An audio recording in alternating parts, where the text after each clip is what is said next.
considering what we've all just witnessed, is possibly going to be the most extreme we have ever seen. I don't know. I'm not an expert on Israel-Palestine conflict, history, or relations. I'm not. I am but a humble man. It's on the internet. And I'm seeing a lot of people now sing a different tune as to what they were saying about the war in Ukraine. And I think there are good reasons for this. For one, the conflict that we're seeing right now, even though many leftists are justifying it, protesting in defense of the Palestinians, despite the fact that we just saw from Hamas, arguing that Hamas does not represent them, despite the fact that they use schools in these buildings. I know, I've already triggered a lot of people. I'm not here to say Israel's innocent. I'm here to say it is war. It is war. But I don't see the justification for anyone to target civilians. Now, when it comes to Ukraine, I'm sorry, I think there's a good reason why Israel is on our radar substantially more so than Ukraine is, and why people care a lot about consider these things. First, the propaganda that came out of Ukraine starting the war was really insulting the most of Ukraine, right? There was the fake story about the sniper. Many fake stories were pushed into the media, and then quickly debunked. Well, I'm kidding, I'm not kidding. The ghost of Kiev, this fighter pilot, was video game footage. It was all fake. They were lying to us about everything. Now, the difference with the thing is, a longer-standing U.S. ally. I'm not saying you have to agree with the U.S. being allied with Israel. Strategic position in the Middle East, surrounded by enemies, and the videos we're getting out right now. Yo, I'm sorry, man. These are not videos you can fake. Now, the argument we're seeing is not that this is fake footage. It's that Israel and the United States knew the attack was coming and failed to act. I'm sorry, I'm just not in that camp. I can only tell you this. We are in the fog of war, and this happens always in the immediate aftermath of some kind of attack or strike, and it is to the benefit, usually, of the attackers. If you want to make some argument about a false flag war, that there was intelligence they ignored, maybe. I'm not interested in any of that right now. Right there. It's call whatever you want. Right now, the problem is Americans have died. A report of a German national has died. Attacks from weapons. What I can talk to you about, I can show you the news, and I can, and after the fact, we can talk about the ideas of war intervention and things, but understand this. The most important thing right now is we should consider the dangerous proximity we are in to World War III. Calm down. I am not saying this to be shocking, especially at the most shocking time. I am saying, with the conflict in Ukraine not dying down, despite the fact that we're seeing battle maps so Russia secure this territory, and the U.S. continuing to send more money, you ask yourself why it is that these attacks happen now. There are some rumors circulating, reporting, that many of the weapons being utilized by Hamas to attack Israel came from the Taliban in Afghanistan, reporting that the Taliban is seeking to supply more weapons. These are weapons that the U.S. left behind, and it is not an accident. It was a failure of the Biden administration to secure our resources in Afghanistan. We should not have been over there in the first place, which goes into my arguments against war intervention. Now we're going to see, because of these failures, demands from many people, neocons, establishment, many conservatives who mentioned, they're going to be saying, we must act to defend Israel. There are a lot of questions around that, but what I can say beyond your opinions on the matter, for one, I'll say it many times, I am like 80 to 90% anti-intervention.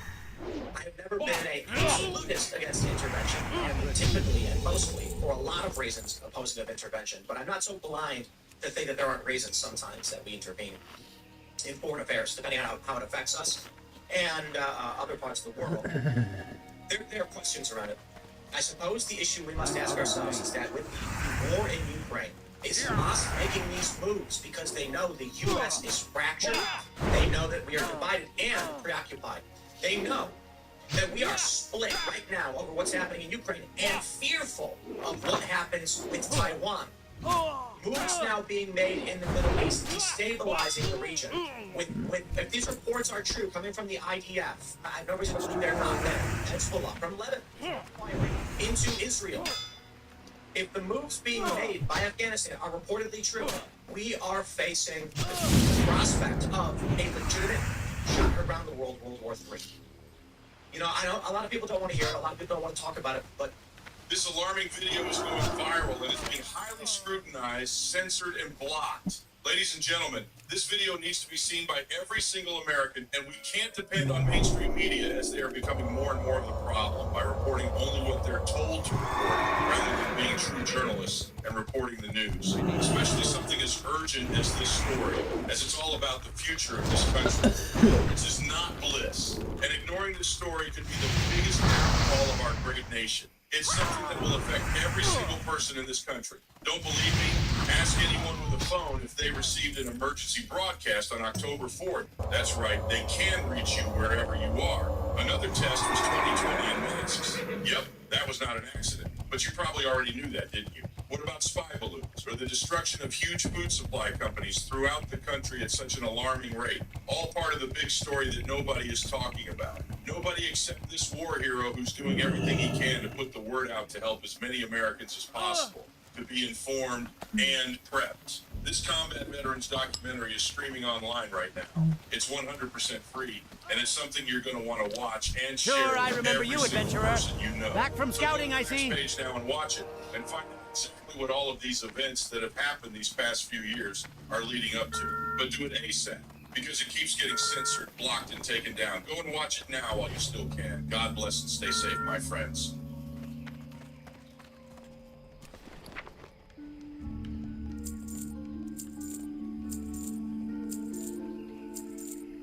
Tijuana Flats dropped a new queso collection.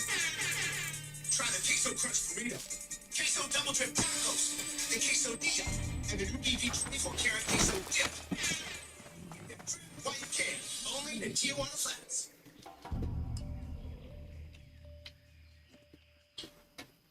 Dude, when you are looking at active war in Eastern Europe, war kicks off in the Middle East, and we have already been having China flying and invading Taiwanese air defense.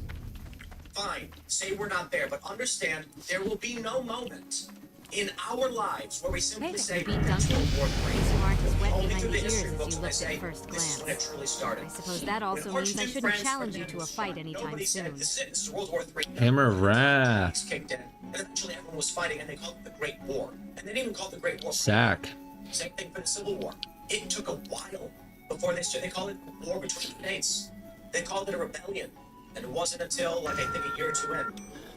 Under the context of history, with conflict erupting now between Hezbollah, Hamas, and Israel, with reports that Afghanistan, the Taliban, are seeking to aid and supply Hamas, and maybe getting access to Jordan.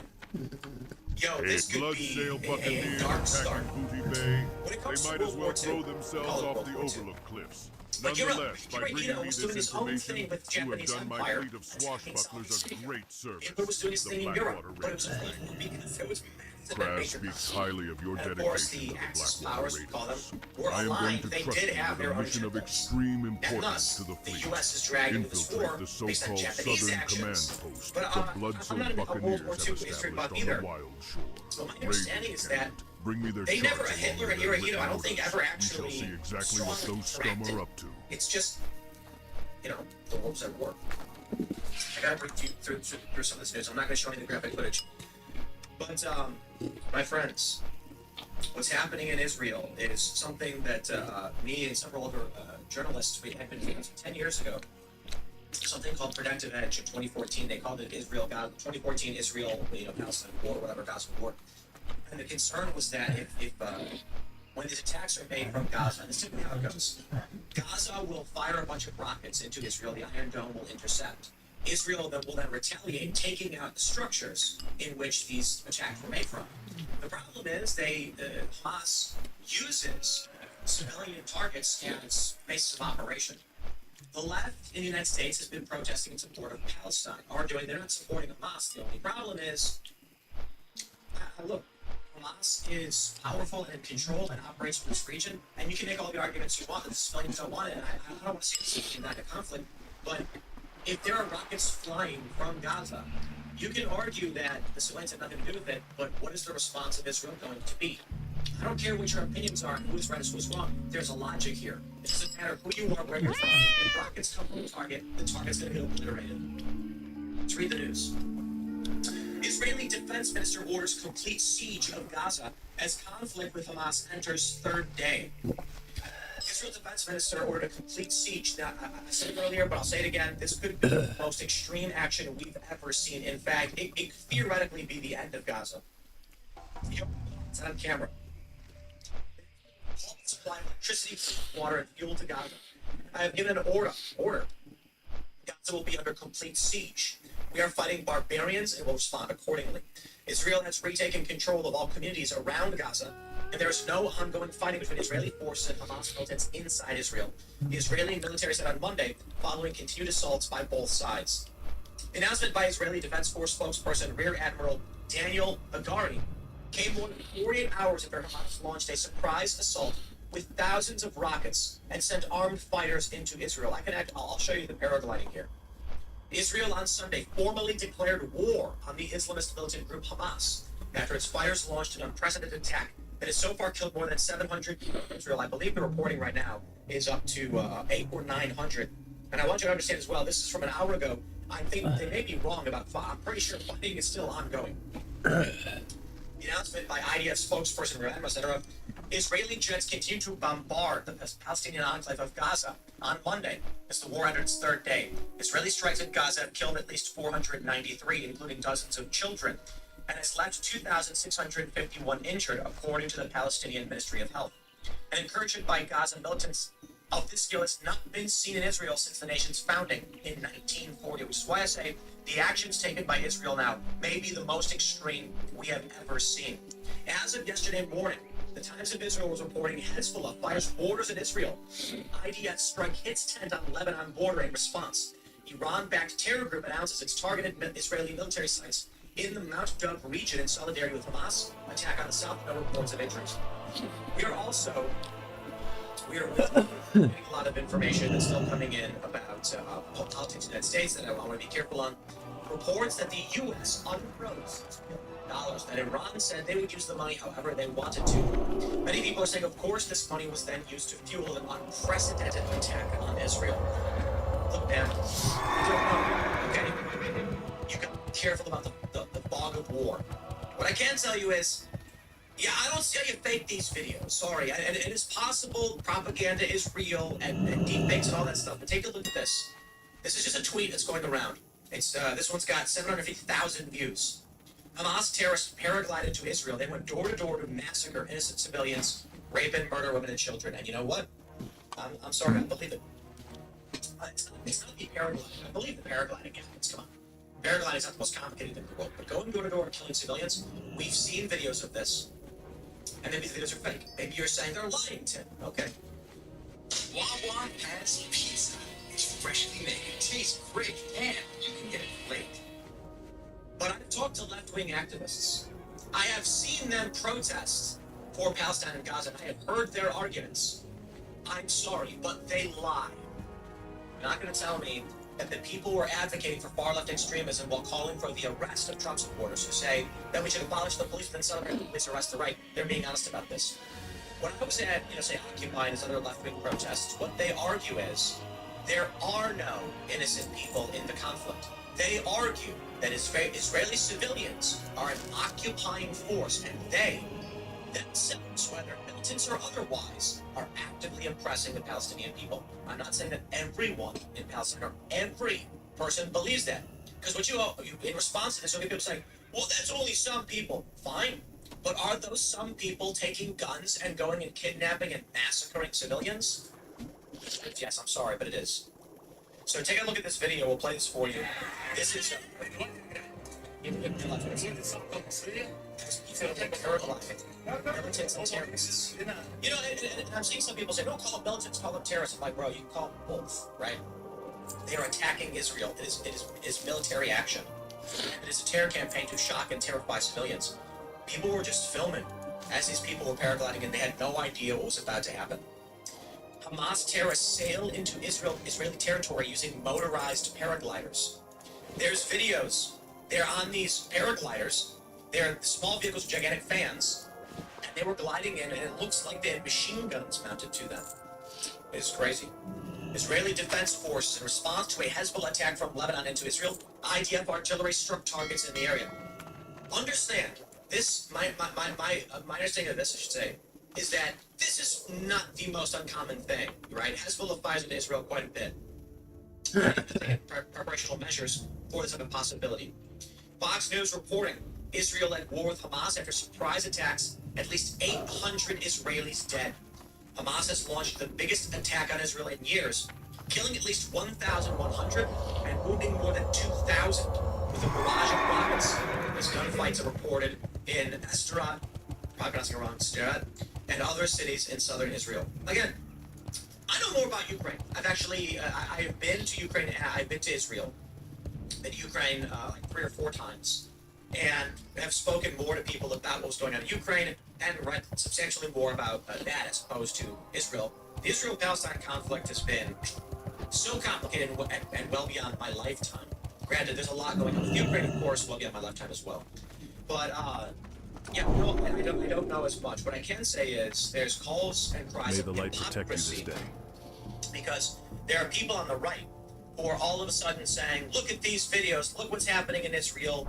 We have to defend Israel, and et cetera, et cetera." And then, many people are wondering why it is that many people on the right are believing instantly every single video, despite what we saw in Ukraine. And now, they rejected the funding going to Ukraine. They say, "I don't care about these videos. Ukraine is not America, but in Israel." I have a simple answer to this: morality and moral lines. It has nothing to do with principle, and it hasn't for a long time. I made this point a long time ago.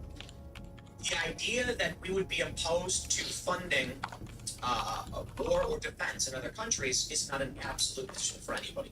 I mean, some people, it is. But what I mean to say is, someone might say something to the effect of, I think parents have the absolute rights as to what happens with their children. And then there are like parental rights in education.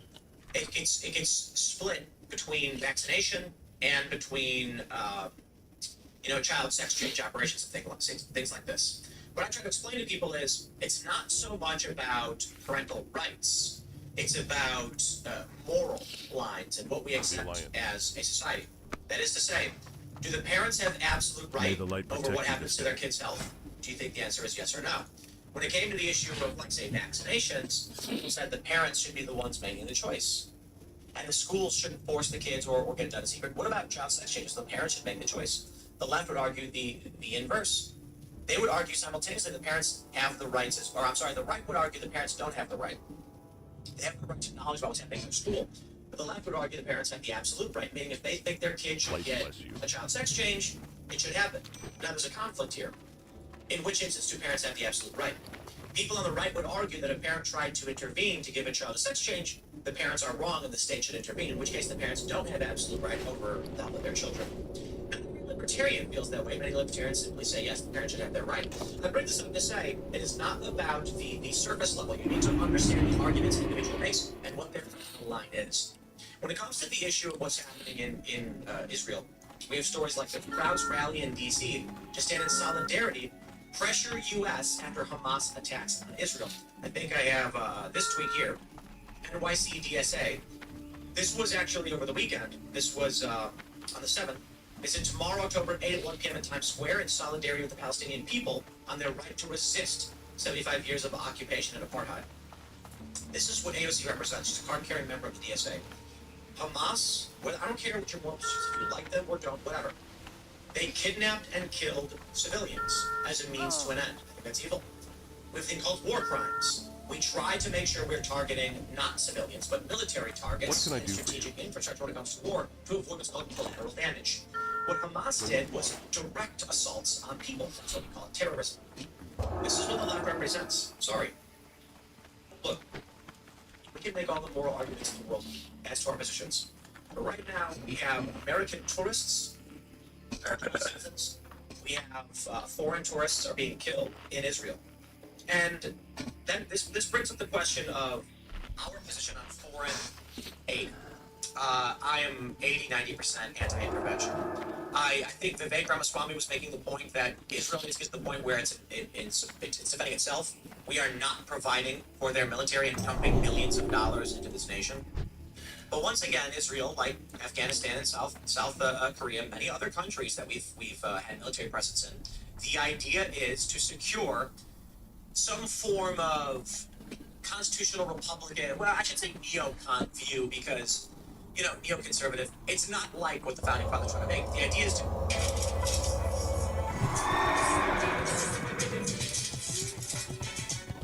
to Americanize a part of the world, plant the seed, and then defend it. South Korea, of course. South Korea is doing great. You know, they've got constitutional rights. They have. It's not too dissimilar to the United States, and that is nation building. And it makes you think, like, you know, they're doing way better than what North Korea is. Afghanistan was another attempt at this nation building. Iraq, of course. For what reason should the U.S. be engaged in nation building? To spread influence, to make people think the way we think, to make them live the way we do, so they adhere to our way of life, they adhere to our petrodollar system, etc., etc. Israel is a beacon of light in an otherwise terrifying Middle East authoritarian, religious fundamentalist, etc. But that doesn't mean I believe the U.S. should be the world police. I believe there are substantially better arguments for supplying and defending Israel than there are for Ukraine. And if you are someone who's in a position of intervention, came to Ukraine and said we shouldn't be spending Israel, like, we must defend Israel. I'm like, you better articulate your arguments. I'll give you a minute to make your argument as to why you support intervention in one place and not the other. There are different reasons, and my point ultimately in this is, I'm not going to fall for these stupid arguments where it's like, oh, you said no funding for this country, but now you want funding for this country. They're not the same country. Completely different conflicts, and it's a question of, do you support or oppose intervention? For instance, my friend Cassandra Fairbanks, she is anti-intervention, and she is saying, don't fall for the propaganda. We should not be supplying funding to these other countries. It makes no sense. Totally understand the position. I fall mostly in that camp. But I can tell you this. When it comes to Israel, I'm a bit more lukewarm. I understand why we provide funding to Israel. Many people say, explain to me why Israel is an important ally to us. I don't think you can, blah, blah, blah. No, there are a lot of reasons why you can't. Look, when it comes to Eastern Europe, we have NATO. Ukraine makes no sense for us to be involved in. It is a corrupt state. It is basically territory. They call it the Afghanistan of Europe. It would make sense that we're trying to basically make a block out of Europe, and so securing the territory of Ukraine is just more conquest, and then we can start to nation build there and make them fall in line. But they're not an ally of ours. It's just a big territory on the border of Russia that Russia uses to transport gas. It is not the most densely populated area. It is fertile farmland. You can make the argument we should take it because farmland. Fine, we'll call it the breadbasket of Europe. Israel is basically a very large military base, weapons manufacturing base for the United States in the Middle East. It may be a destabilizing factor in the Middle East. But the argument is, militaristically, we understand why we're funding it. We have a massive weapons hub in the region. Sure, call it whatever you want. I'm not saying these are good positions to have. I am saying, if someone came and said, we've got Ukraine, we got Israel, and we're going to provide funding to both, I'd be like, well, there's a lot of reasons why we would have a military presence in the Middle East, because we need ways to bring supplies, weapons, etc. into the area, and we're trying to basically get a foothold there. Ukraine's like, dude, we control Europe. Europe is us. Europe is NATO. Europe is Western forces. Why are we going to war with Russia over this? And there's treaties we made about the Donbass going to Russia. Oh, but we want the Black Sea. Now you're talking about oil and all this stuff. That's what it always is. That being said, I'm not saying that better arguments or some arguments is justification. Fuck. All I can tell you is, when I see this stuff, and people going to make these arguments about, look at these videos, we must help them, we must intervene. What bothers me is I say, you want to pull up videos from South Africa? You don't? You want to pull up videos from China? The Uyghur Muslims are put in concentration camps. Sudan? I didn't think so. How about Libya? Oops, that was our fault. That was intervention. And now a slave trade has returned. This is why I'm typically like, bro, at the very least we could say we're not involved in this. Why is America the world police? I don't see it working out. But that being said, understand, the world is vastly more complicated than any of us realize. I sit here reading a news story, gleaning cursory information, trying to understand what is a major international conflict of powerful individuals who keep secrets from you. So it is hard to know what is and what isn't. And that makes it very, very difficult. But because of that, I typically say you've not justified why we are actively engaged in conflict in these regions. And so I typically say, I don't want to be. understand that for every video you see in Israel, there are videos coming of other countries, and no mass efforts in media coverage demanding that we be involved. There's two big reasons for this. One, obvious propaganda. The second is Israel's an ally. Of course, we care more about Israel than we do about Libya. But I do think it's the fault of NATO as to what is happening in Libya, and for that, we probably have some responsibility to try and help in some capacity. That does not mean that I think we should send military or try and stabilize the regional world police. It's more like diplomacy. But I will not, I cannot ride this. Oh, 30, 40 years ago we did a thing and now the children just like, hey, maybe we secure our borders, get rid of these bunk ass these like TPP, these terrible trade agreements which subjugate the United States. Bring back our manufacturing, secure our borders, and lead through strength and not through the barrel of a gun pointed at the heads of everyone else. What I mean by strength is showing people that what we do works, we're successful, we're wealthy, trade, produce things that they want, and be that shining city on the hill. Instead, what we get is a failing country. And it is a failing country. It's split down the middle. It's facing internal conflict. People are fighting each other in the streets of DC over this. Security is heightened. Porous border. People are going through. Eric Adams literally saying the border should remain open. What? No, what we're showing is we're a fractured, weak nation that is just pointing guns at people. And that's not building confidence, and that will only build resistance. Yo, look, man, I'm not going to try to be the arbiter of morality. When it comes to Ukraine stuff, my issue is, hey, please don't drag us into World War III. And with this conflict happening in Israel, I wonder if because the U.S. wasted its time and energy in Ukraine, they are being distracted and pulled in two different directions. Hamas and other organizations, the Taliban as well, see an opportunity to make a strike on Israel. A strike on Israel is not the same degree of it's not as extreme in terms of global conflict as say like the Russia-Ukraine war. We're looking at nuclear powers here. But now the U.S. is going to be, what do we do? Are we going to be able to supply weapons and resources to Israel in this conflict now as well?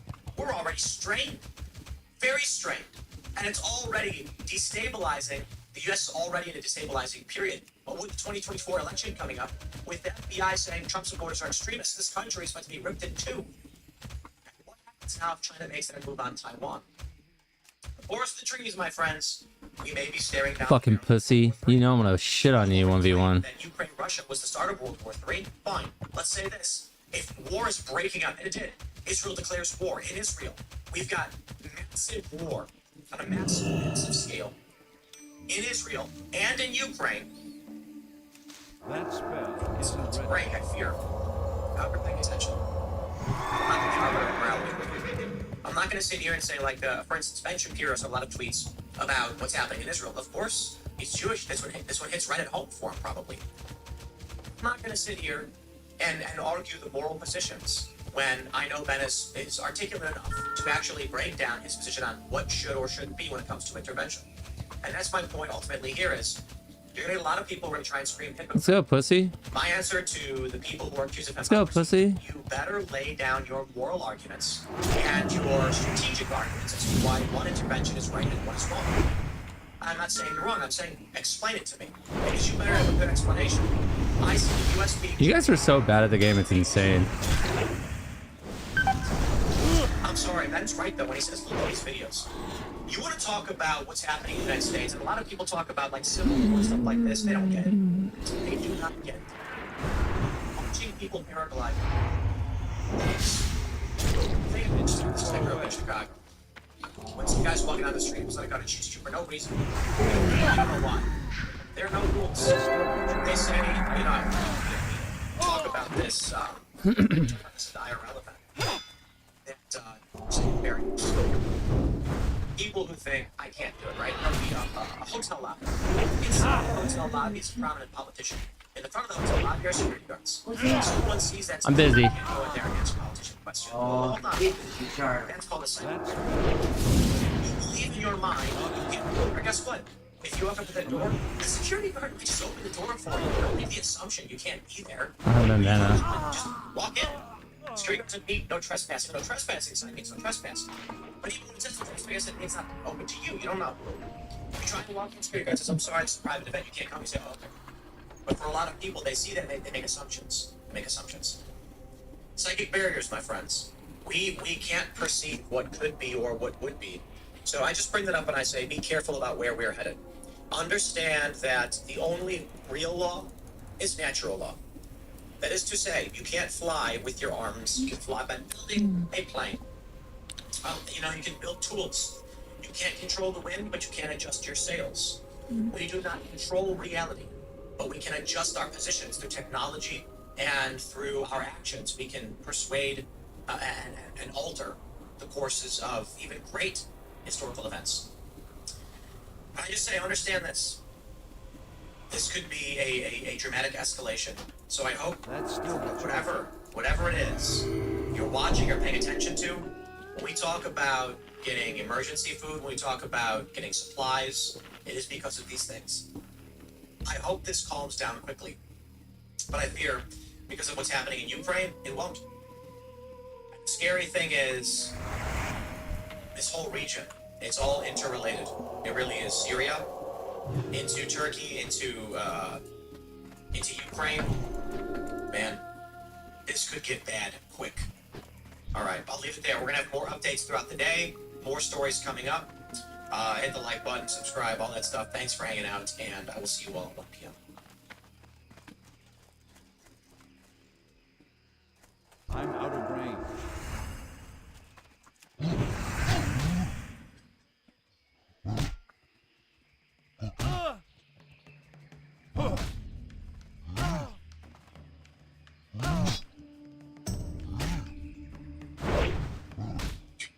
Still Democrats against Republicans, Republicans against Democrats, or do you think it's establishment versus establishment? Meaning, do you think that distinction has been made to the American voter to say, look, you're either voting for a establishment Republican candidate, you're voting for an establishment Democratic candidate, or you're voting for an anti-establishment Democratic candidate or anti-establishment Republican candidate?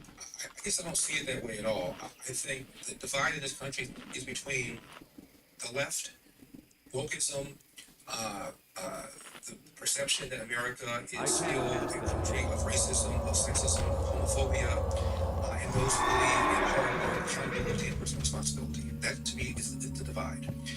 Democrats, Hollywood, media, academia, big tech, they're all on one side, and people that are hardworking just want to get by and off their backs on the other side.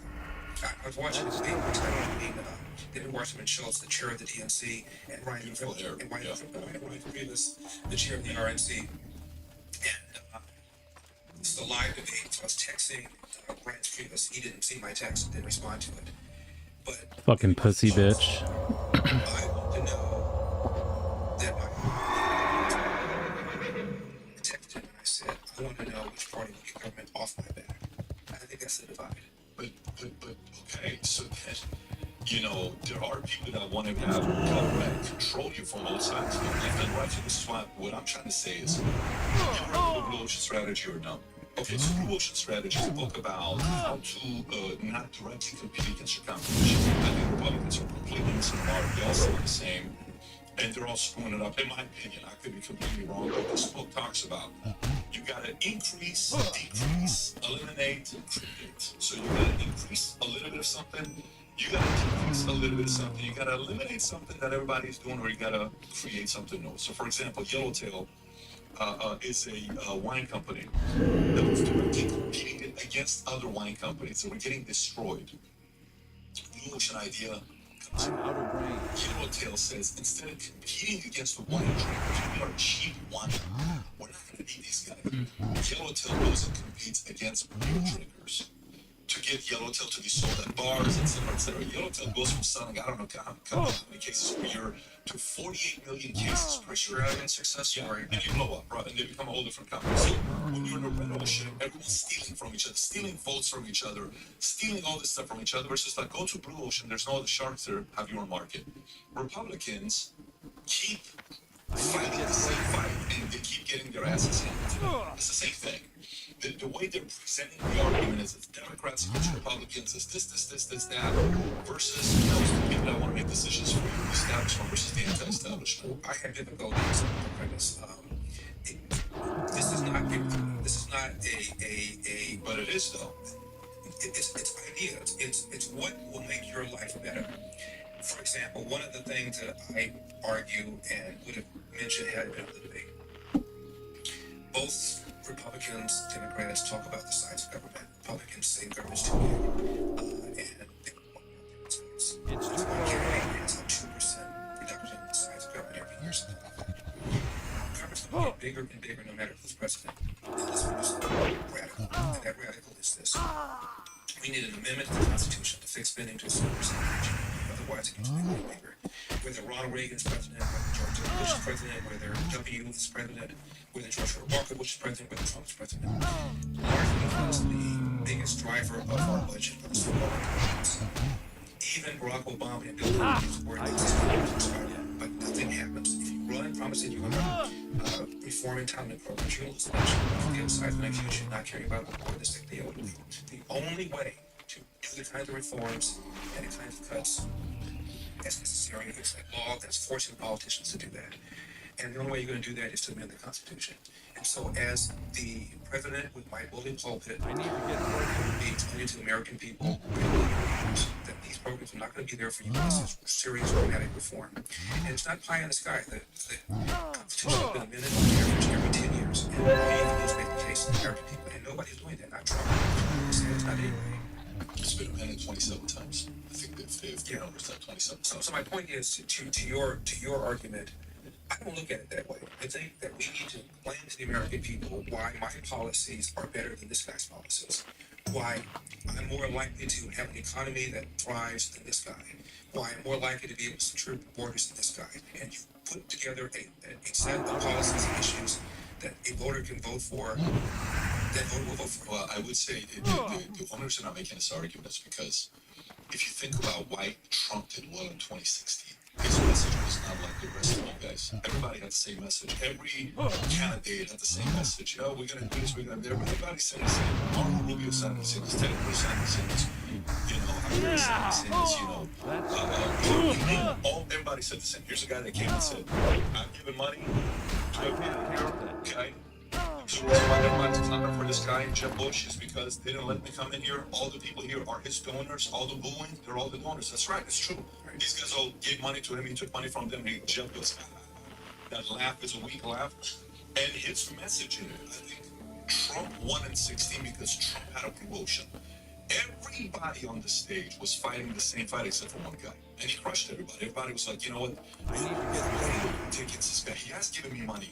I can't take that argument. He did say this. He did say that. And today, even with RFK, you know, aside from them bullying him the way they have, why is RFK? I'm actually thinking about it. Why is RFK getting so much momentum? Because maybe the American people are sick of the establishment.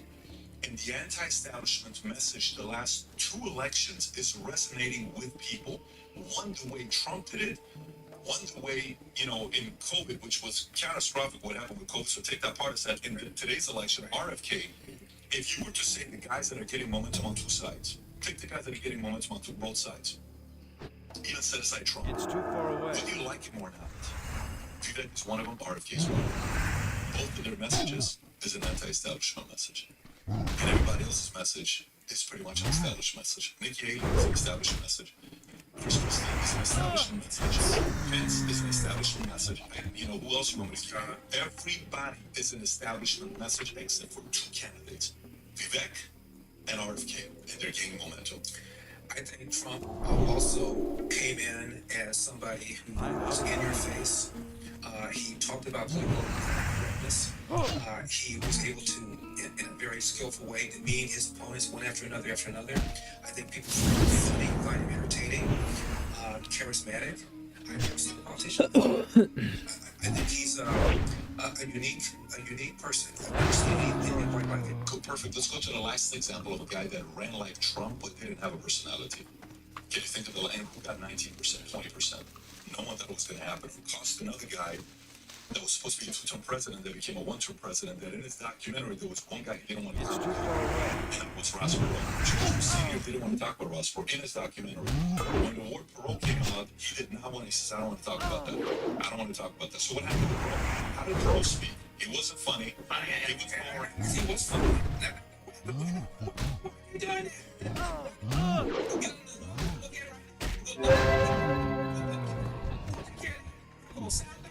Use hysterical. To Trump, he didn't have Trump's personality.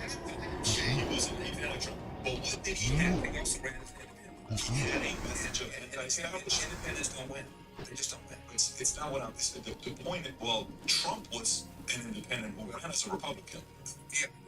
I'm out of So if Ross Perot made a mistake running as a independent, he could have ran as a Republican, could have been a different story. He could have ran as a party to represent that he would have maybe a different story. But the point I'm making here is, all I'm interested in as a business owner, as a guy that studies the markets to see who has an advantage on the way they market themselves. I look at DeSantis and I say, here's a guy with a phenomenal resume.